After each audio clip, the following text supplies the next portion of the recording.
Hey everybody, welcome to the Celebrity Playlist, the show where we talk about music made by anybody who's famous for anything but music. I am John Adoska, one of your hosts, and my other hosts with me today, Quaylen Harris. John, what we doing today?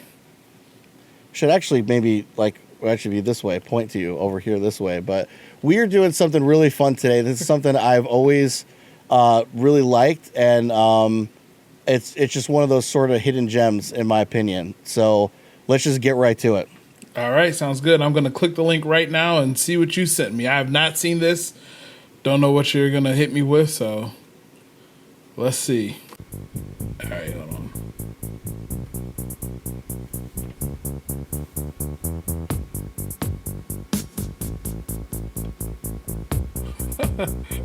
What is this? You can edit out. Cool.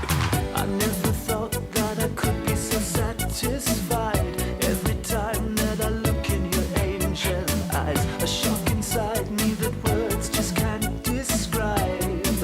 And there's no explaining. Something in the way you move I can't deny.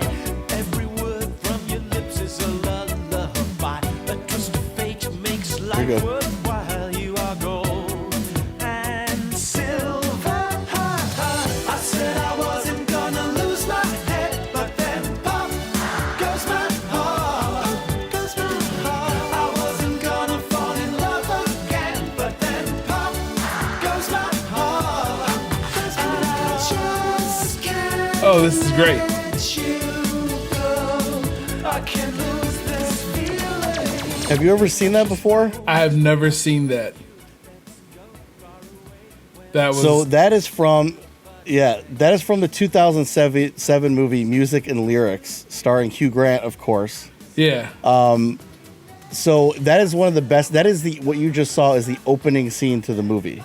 Okay. That's just what the movie opens with. No, I've never seen that. Wow, that was good.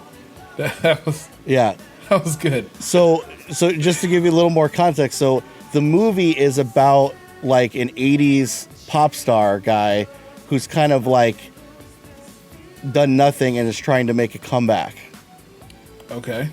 So like he's like an old so it's kind of a takeoff of Wham, as you could see. Yeah. It's like, it's like a rip off of Wham. And the other guy with him is just another actor. Scott Porter is the other actor. So in the movie, the other guy from this group, and their group name is called Pop too. The other guy from the duo, he becomes a big superstar. So he's like the George Michael of the group.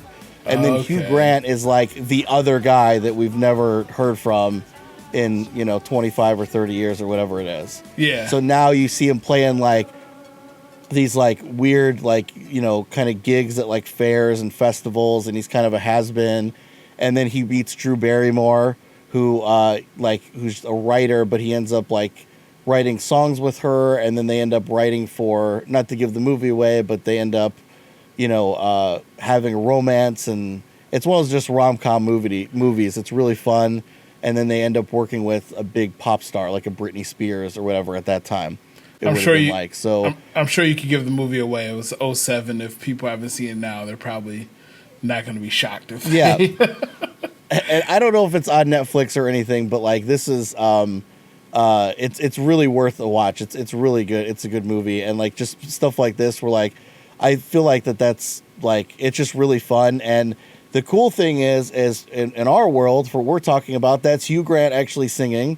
And then he has another song that he sings like later on in the movie in like a concert type setting. So, Hugh, what'd you think of Hugh Grant's voice here? It didn't sound bad at all. And I mean, I love that they were still able to capture the 80s sound, that sound that everyone loves to hate and hates to love. They captured that even in the video. You can see it's just very 80s and everything like that, and it was catchy. I'm sure if I've heard that like one more time, I'd be sitting there in my car singing about it. Pop, and yeah, it's catchy, and his voice sounded great. Yeah, his voice sounded good. Now, something that's really interesting about this too is the other guy. That's not his voice though. That's a guy by the name of Andrew Wyatt, who is one of the writers and producers. And then I didn't really know this, but in my research, I found that guy has done a lot of other stuff since then. he's worked with Bruno Mars. Like he co-wrote songs like Grenade. Oh, And he worked a lot with Mark Ronson and Miley Cyrus. And most notably, recently, he just wrote the song Shallow with Lady Gaga oh, really? and all that for the Star is Born, for Star is Born. That's awesome. That's cool. So, so that guy, yeah, Andrew Wyatt, man, like, I've always loved this song since I saw it in the movies, like, 13 years ago. And then, it's just one that's always just really catchy whenever I come across it. I love it. So I'm not surprised to see that the guy who, like, wrote this, went on to do a lot, like, bigger and better things. Yeah, just like I said, it was a good song. It was a good, catchy song. It wasn't, like, bad or anything like that. Definitely would have topped. Definitely would have topped the charts in the 80s if that actually would have came out like during that time, for sure. Yeah, I think so too. It's really catchy. It's one of those movies that's under the radar, I think. So if music and lyrics, you should take a watch. You should take a look at. You should take a look at it if you get a chance. Again, if you have more time, if people are still quarantining, I don't know if that's the right word, or if you're still social distancing, check out music and lyrics if you can. I'll definitely have to check it out. Well, hey, we're going to leave you with that. That's your homework. Check out music and lyrics, and we'll see you next time on a Celebrity Playlist. Peace.